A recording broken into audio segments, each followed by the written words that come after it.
Hey gorgeous, this is episode number 126. Hi, this is Matthew Kimberley, and you're listening to Heart Sells podcast with Christine Schlonski. Enjoy. Have you ever wondered what sophisticated selling is? Well, today's amazing expert, Matthew Kimberley, will let us know about sophisticated selling, why you need to do it, what it is, how you can do it with ease, and why you can enjoy a lot of fun doing it. Matthew Kimberley helps small business owners enjoy more fun, freedom, and flow, and that is also what we are having in this interview, a lot of fun and flow. Matthew is the creator of Professional Persuasion, Delightful Emails, and the Single Malt Mastermind. He has an amazing podcast, How to Get a Grip, and he wrote a book of the same name. So have fun in tuning in. All the podcast show notes, the transcripts, and all the links to Matthew are at christineschlonski.com under the podcast tab. Enjoy the episode. Well, I am so excited to have you on the show today, Matthew. Welcome.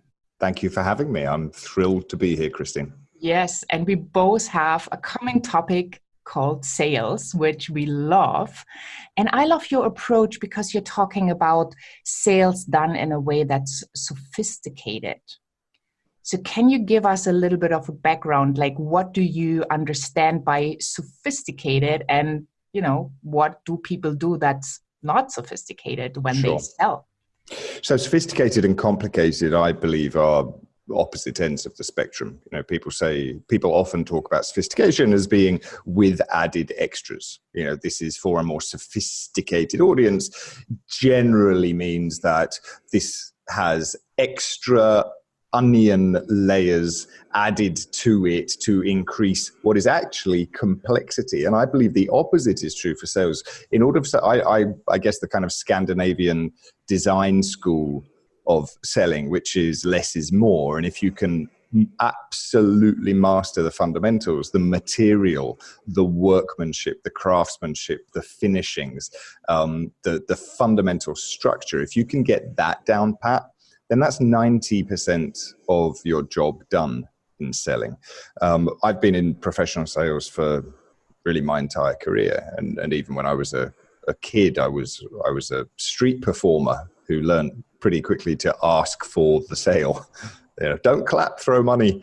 And over the years, I've seen that you do kind of reach a plateau with regards to information, and you can learn closes, and you can learn strategies, and you can learn openers, and you can learn pivots, and you can read 1,000 books, but you're not necessarily going to be a better salesperson than in your first 6 months of your career, when actually you follow the basic principles incredibly carefully, incredibly diligently.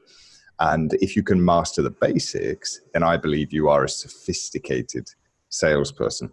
It's also a rallying cry against insulting the intelligence of your prospect, which I see it so frequently in every industry. I do, because I run a remote business, I do tend to pay particular attention to the online marketing opportunity salespeople. But it's the same in car sales, it's the same in white goods sales, it's the same in B2B sales. It's where you assume a level of stupidity in your prospect. And you feel inclined to be less than honest. I've seen it in many industries, you feel inclined to pull the wool over people's eyes, or overcomplicate things again, or oversimplify things on the assumption that your prospect doesn't get it. So the idea of sophistication for me is that you treat the prospect as an equal, possibly somebody who needs to be educated on your opportunity, and you present all the information to them. And if it's in their best interest, you can help them get over the line. And if it's not, you help them get away from you. Yeah, I love that approach. I call it hard sells because you are authentic. You bring your own values to the table, and you assume that your prospect, which I call the soulmate clients, are on your level. They just don't know what you know. That's why they need you, but they are equally smart. And, absolutely right. And, you don't need to treat them like a 3-year-old. just to get them into your programs. So I love that approach. I guess everybody who's listening, us included, have been in a situation where they were treated like they were not smart enough or not intelligent enough. Maybe we all remember walking away from a sale because it didn't feel good. Yeah, and it comes down to intellectual honesty as well. You know, I probably, like you, Christina, subscribe to dozens, if not hundreds, of newsletters. I like to see what's happening in the marketplace. I like to see what my competition are doing. I like to see what my colleagues are doing.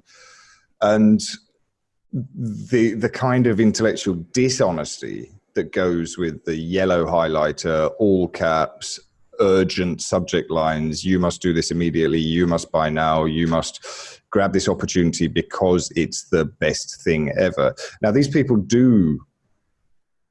they do it for a reason, right? Because they understand the correlation between ramping up excitement and emotion and getting people across the finishing line. But I feel that I'd rather sleep at night. And if I think something is the best thing ever, and sometimes that is true in categories, you know, this particular piece of software, this particular pair of shoes, this particular automobile, if you're looking for, I don't know, efficiency with regards to its miles per gallon or something like that. Occasionally, I'm very happy to say, honestly, when it comes to time management, you got to do this program. Or when it comes to understanding business building, this book is the gold standard. And I think but I'm not going to say you got to do this, it's the best thing ever every week. And I see some of my contemporaries doing that. And I think that kind of, you get offer blindness after a while as a consumer. And I can't trust you. I can't trust you if last week this was the thing that's going to put $1 million in my pocket. And then this week there's a new thing, which is the only thing that's going to put $1 million in my pocket. So I think it's about choosing choosing what you're going to get behind. It's what you stand for. And I'm sure this really resonates with you. And heart selling, you have a duty to look after the people who are trusting you with their attention and their money and their trust. And you've got to do that according to your values in order that they can see who you are and you can attract the right kind of person. Book Yourself Solid, which is the best business building book ever written, talks about having two things: an ideal client policy. It's called a red velvet rope policy. It's where there's some people you're meant to serve and others not so much. And you get to decide who's going to work with you, but your clients also get to decide. But you can't make a decision without information, which means you need to show them who you are, what you're about, whether it's good for them. Now, they may not believe as much as you believe that what you have is good for them. At which point, I believe it's perfectly ethical to apply some persuasion tactics or some persuasive language or some incentivization. Hey, what you really need is this. I genuinely believe that the best thing for me is you. I genuinely believe that the best car for you is this car. I genuinely believe that the best bookkeeping service is this one. So I'm going to help you make that decision and I'm going to favor you, but still caveat to emptor, and they have to be the ones who are making the final decision. Yeah. And I see, when I see that in the market with my clients or the people I interact with, I think like owning their own awesomeness, making sure that what they deliver, they believe in, is one key point, right? Because people kind of know, well, I have this special gift or I have this talent and now I want to monetize it. I want to serve other people with it.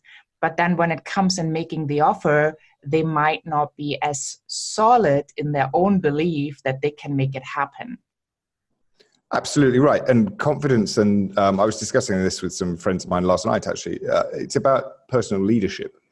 It's difficult to lead others to the sale or in your program or in the hairdressing salon chair if you don't believe that you can lead yourself as well. And confidence, sales is binary. People either do it or they don't. Christine, you could have a $100 widget that you're selling, and I could have a $100 widget that I'm selling to the same audience who have the same needs, and we receive the same training and the same script, and we will have completely different results. You may far outsell me, or I may far outsell you, and it may depend what kind of breakfast we've had, or what kind of whether or not we've had a fight with our boyfriend or our girlfriend the night before. All of these things count. So self-leadership and responsibility are key. I believe people talk about entrepreneurship being a correlation between risk and reward. Like those who take the biggest risks get the biggest rewards. But I think the missing piece that's often overlooked is actually the correlation between responsibility and reward. So if you're prepared to take enhanced responsibility, you get to enjoy enhanced rewards. If you take responsibility for your relationships, you will be rewarded with more fulfilling relationships. If you take responsibility for making sure your children are wearing shoes and getting to school on time, then you'll be rewarded with happier, better educated children. If you take responsibility for making sure that people are buying your stuff, you will be rewarded with more customers. And so rather than risk, which is scary for a lot of people, I say, well, no, forget about risk. You are a responsible individual. It's within you. Go and run with it. So fascinating, I think, the psychology of selling. Yeah, totally agree. Can we go down a little bit, taking responsibility for making the sale, for inviting your prospect when you see that your product or service is the best solution for them? Because I so often see that people have wonderful conversations. You really see they are the expert. They know something what you potentially need. But when it comes to making an offer, they kind of start freezing up or losing momentum, or the situation becomes kind of weird. How can people understand that part of taking responsibility in this moment where they really need to show up for their clients to actually make that offer? Yep. So the reason that it gets weird is at that point. So you might be having a perfectly comfortable conversation with somebody in front of you, and you're thinking, wow, they'd make a great prospect. And they might be thinking, wow, I'd make a great prospect. And you might both be thinking, wow, we should totally work together. But you haven't broached that subject yet. And so making the transition from being friendly to having a commercial relationship is the weird bit, right? People say that they don't like selling because they're afraid of rejection, which I understand. They say they're afraid of success, which I don't understand. I get it. People deliberately play small, but if they were handed a big bucket full of success, they take it, right? Maybe they just don't want to be disappointed. Maybe they don't want to be disappointed in their efforts not paying off, but I don't think it's being afraid of success. But I think what people are genuinely afraid of is changing the nature of the relationship from being non-commercial to being commercial, because they occupy completely different spaces in our psyche. If we go to a barbecue, we relax. If we walk into a store, we don't relax so much because we know, well, maybe we do if we love shopping, but if we walk into a situation where we know we're going to have to spend money, then we don't relax. So they occupy different spaces in our head, and you go from relaxed to tense. And there's an awful lot of friction getting to that point. So my absolutely preferred way of guaranteeing that sales conversations will end in an offer, my absolutely preferred way, it's not always possible, is to begin every conversation that could lead to a sale with these words. The purpose of today's conversation, I understand, is that we're going to determine whether or not we should work together. Do you agree? Or, great, thanks for chatting. Just so I'm right, the topic of this conversation is to work out whether or not we're going to do business. And if the customer says yes, or the prospect says yes, then fantastic. You're doing it, and you can just cut to the chase. And then you can do everything as normal. And you can say, right, good. So here's what will typically happen. I will ask you some questions. Then I will tell you some stuff. Then you can ask me some questions. And then at the end of it, we'll decide whether or not I should make you an offer. Does it sound fair? And all the tension has disappeared because you've mapped out the journey. Lack of or tension or fear comes from the unknown.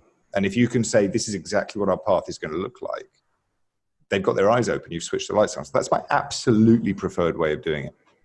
So I'm not a big fan of free strategy sessions or free coaching calls or call us for a chat, call us to discuss whether or not we should work together is much better. Let's have a sales conversation, or even something as simple as, speak to our head of sales rather than our head coach. Something like that can help. But I do understand that sometimes you've met someone and you don't know at the beginning of the conversation that it's going to lead to a sales conversation. They happen to say something, you go, oh, I could help you with that. And so I like to use the book yourself solid method, which is, what is it specifically that you need help with? And they may say, oh, I don't know, losing 20 kilos. Okay, right. And then you ask, why is that important to you? And this is the traditional gap stretching exercise that most salespeople do, the difference between today and tomorrow. You know, what happens if you stay where you are, and what will life look like if you change? What will life look like if you have a new car, if you have a new freezer, if you paint your house, if you lose 20 kilos? And so you get them to tell you, future pace it. They say, oh, well, you know, my kids will respect me more. I might get promoted. I'll have more sex. I'll enjoy a better relationship with myself. And you go, okay, great. And then you can say, well, would you like someone to help you with that, with a smile on your face? At which point they will either say yes, no, or it depends. And that's great. We welcome each one of those answers. If they say yes, you say, oh, fantastic, because you know, I eat problems like that for breakfast. It's firmly in my wheelhouse. How would you like the person to help you with that? Be me. At which point they will say yes, no, or how much does it cost? And boom, you're having a sales conversation. You know. And if they say no, I don't want someone to help with that. Previous question, you go, that's okay, that's fine. Or if they say it depends, how much does it cost? You go, well, I'm glad you asked. Let me tell you about how I work. And all of a sudden, you've just effortlessly moved into having a conversation about stuff to being asked to present your prices. Yeah, I love it. You mentioned a little bit earlier that you are not a big fan of like free strategy sessions, free come in and let's have a chat kind of things. What kind of advice could you give our listeners to get a better approach? They definitely serve a purpose, you know, but I think we have to call them what they are. So, you know, and that is all in the framing of the offer. So a free strategy session and a sales conversation are pretty much the same thing, and they will follow exactly the same pattern, with the caveat that I always prefer that everybody knows that there will be an offer at the end, because then they can relax and you can actually get more out of it, rather than the tension you come. So tell me about this a bit. Okay, then they go, okay, then so now it's time for you to make me your offer. And they don't want to get there, or they're afraid they can't afford it before they come on board. And I prefer to get rid of that. So it's all about the framing beforehand. You know, it's easy to get somebody on the phone if they think it's for free stuff. It's less easy to get somebody on the phone if they are aware that this is a commercial opportunity. But I think it's our responsibility to attract aware buyers. We're not doing, I mean, in its worst, it's a bait and switch. And I don't think many people are doing that, but you know, we can change your life with one strategy session. Most people don't say, but you do see people buying tickets to multi-speaker events, for example. 50 euros or $50 or £50 will get you a whole day of business building strategies and advice. And here are the headliners, and here's all the things that you will learn. And what is actually happening is you're going to be pitched at for 1 day or 2 days. There'll be 8 speakers a day, each one selling you their $1,000, €1,000, £1,000 program. And I think that is, I've participated in those events. I've spoken at those events. I've sold at those events. I have a problem with not with the event, but with the language around it. So what about, it's going to be harder work to get people into your strategy session if you say, let's discuss a sales opportunity. And it's going to be harder work to get people to your event if you say, come and listen to 8 valuable, interesting, informative, educational sales pitches.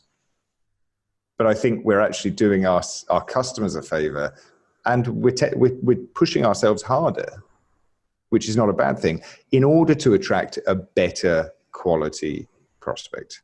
Get to the end of a sales presentation, you go, so while you're here, let me tell you about a special offer that we have on today. And they say, oh, I'm sorry, I don't have any money, nor am I interested in buying anything. I would rather have found that out before they book the call. Yeah. I totally agree. That's such a waste of time. And if you could use it for marketing research, but, if it's not your ideal client because they don't have any budget, then it's really not worth your time. The best marketing research, I believe, is getting people to pay for things, right? So I think if you ask someone their opinion, they will tell you whatever, really, because the stakes are low. You know, that awful question, would you buy? If I created this thing, would you buy it?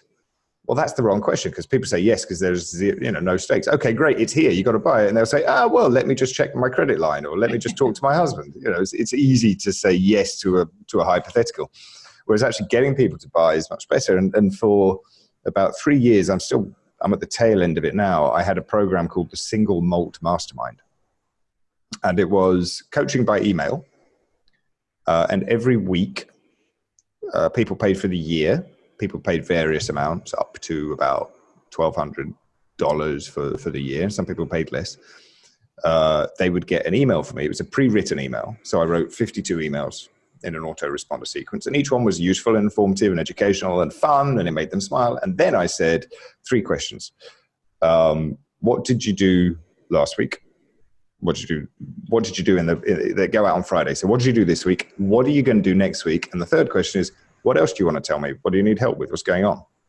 And I had probably about, I can't remember exactly, maybe 700 paying clients write to me every single week and tell me, here's what I'm struggling with. Here's what I need help with. Here are the kind of solutions I'm looking for.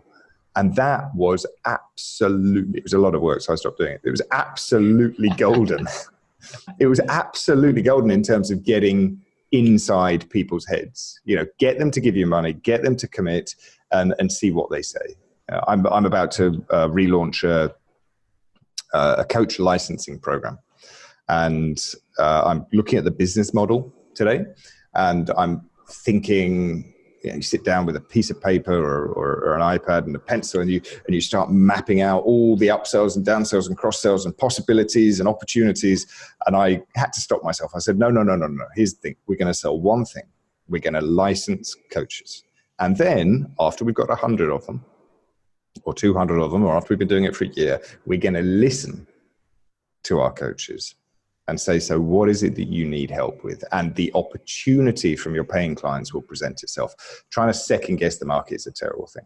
You know, I love the iterative approach to selling something that you're creating. It's you don't ask, well, you can ask, would you be interested if I did a program on email marketing? For example, and they might say, yeah, sure. But then you've got to ignore that. You just want enough people to raise their hands to say, yeah, you know, the interest is there. Great. Then the next email has got to be great, because I'm going to put one together. So here's a link to a shopping cart. Give me $1,000 and we'll run a private class. And I did this for about 40 people last year, exactly this. So give me $1,000. We'll run a 3-week class. I'll test the material. If you love it, great. If you don't, I'll give you your money back. But what do you say? Let's try it out. And it worked like gangbusters. 30, 40 people signed up. Yes, let's do it. Boom.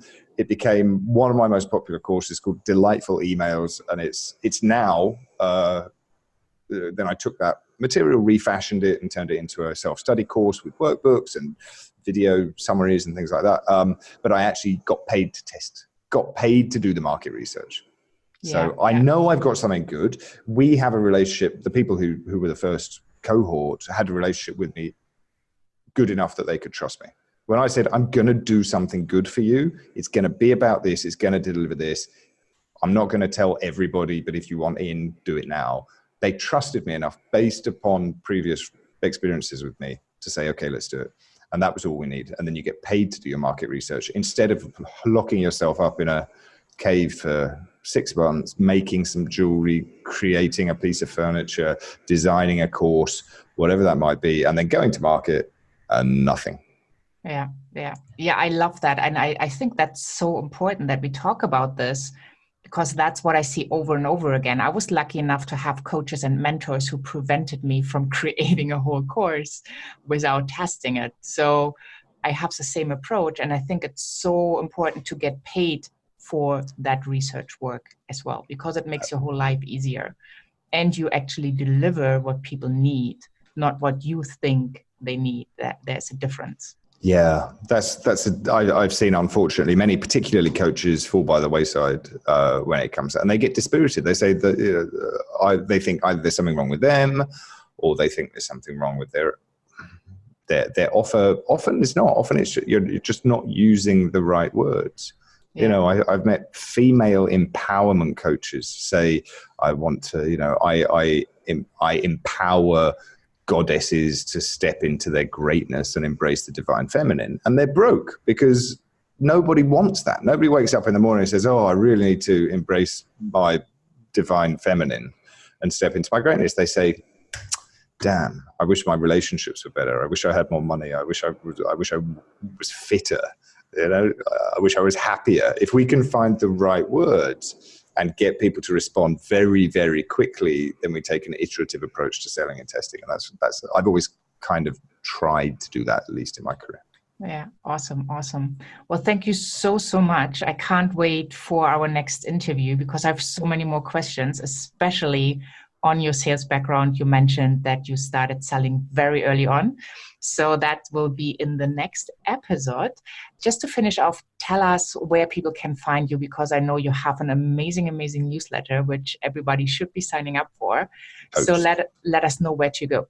Sure. So if you go to MatthewKimberley.com, and that's Matthew with 2 T's, and Kimberley is spelled Ley at the end, although I think I do have redirected domains of every misspelling. If you go to MatthewKimberley.com and put your name in any available email opt-in opportunity, then I look forward to getting to know you. Awesome. Thank you so much for your time, and I'm looking forward to the next interview. Thank you for having me. What an amazing advice to share. And I mean, there's so much about sophisticated selling. So I really hope you got your golden nuggets out of it. I'm happy that we talked about getting paid for doing research and really doing what you need to do to get out of the funk, to get into flow and have fun and enjoy sales conversations, because rejection is just part of it. But going about it smart and creating after you basically sold, so you can tailor it to your client's needs, that they can rock their business, that they can overcome their challenges, and you can make sure it's not just, a course that you came up with, but really something that supports them, that you can adjust on the go, is, I think, a really big learning for so many entrepreneurs, especially those who are starting out. So hop on over to christineschlonski.com, find the podcast tab. There you have the show notes, the 3 key points, the transcript, and all the amazing links connecting you with the wonderful Matthew Kimberley. If you have not yet, make sure you subscribe to Heart Sells Podcast, and please leave it a 5-star rating and review, and share it with 3 of your amazing friends. I can't wait to tune in to the next episode with you, that you are joining us actually for the next one coming up, which is called Selling is a Skill You Can Acquire. So looking forward to seeing you there. Have fun wherever you are in this beautiful world.